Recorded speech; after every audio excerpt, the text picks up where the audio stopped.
Before you can work with the NetBeans IDE, you'll need to install both the Java Development Kit and the IDE itself. Now, if you don't already have Java installed, the easiest way to install both is to get the bundled download, which you can obtain from the oracle.com download site that you see here on the screen.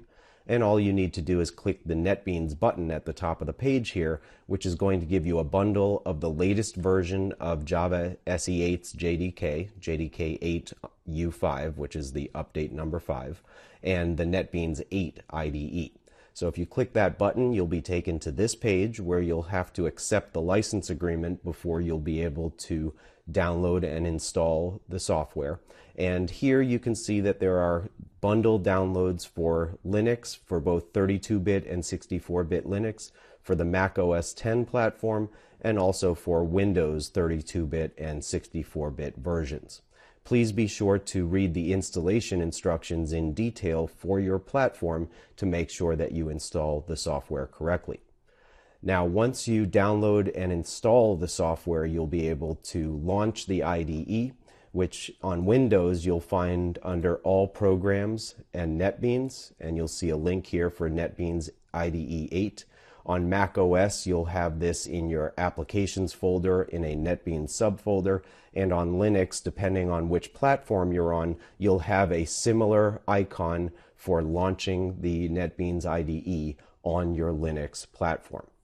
Now, you can also get NetBeans from the netbeans.org/downloads page, and on this page you'll see that there's actually several versions of the IDE you can download.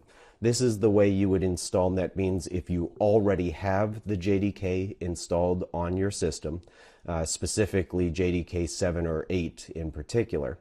And you'll notice here that you can select which platform you want to download for, and you've got Windows, Linux, and Mac OS X.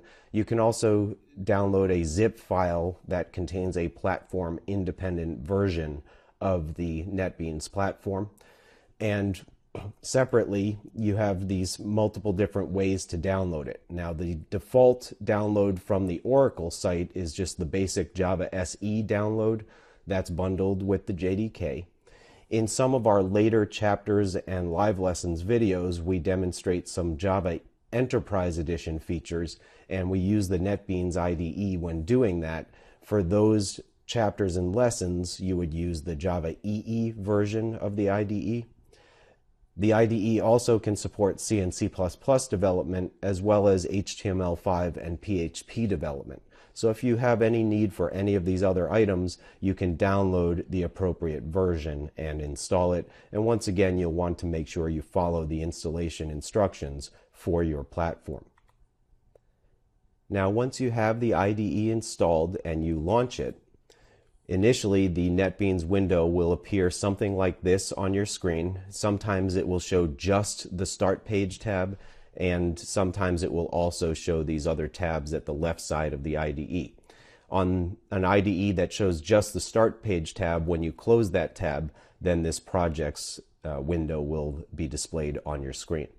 Now, the Start Page is going to give you access not only to any recent projects that you've worked on, but there's also a Learn and Discover tab where you can learn about the NetBeans IDE with some tutorials to help you get into it, and also separately a What's New tab that tells you about the new features of the IDE as well.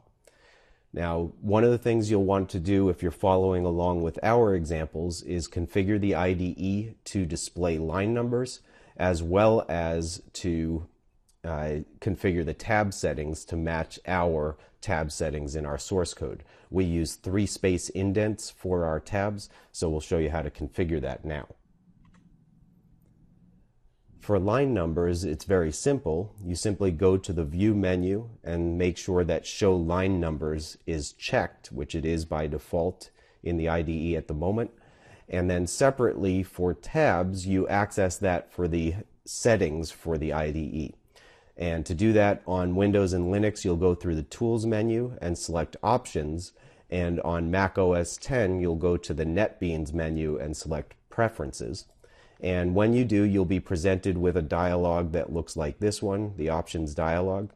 And there are lots of different features that you can configure, but for tabs, we would do that under the Editor tab, and then within that under the Formatting tab. And you can see by default that there are 4 spaces per indent, and that the tab size is 8. We use 3-space indents and 3-space tabs in our source code. So if you want to match up with what we do, you would put 3 in each of these fields, then click OK or Apply to apply those settings. OK will apply and dismiss the dialog. Apply by itself will simply change the settings. And for this, we did it for all programming languages. So no matter what kind of programming language source code you're looking at in the IDE, as you write source code now, it would use this number of spaces per indent and this number of spaces per tab that you type in the IDE.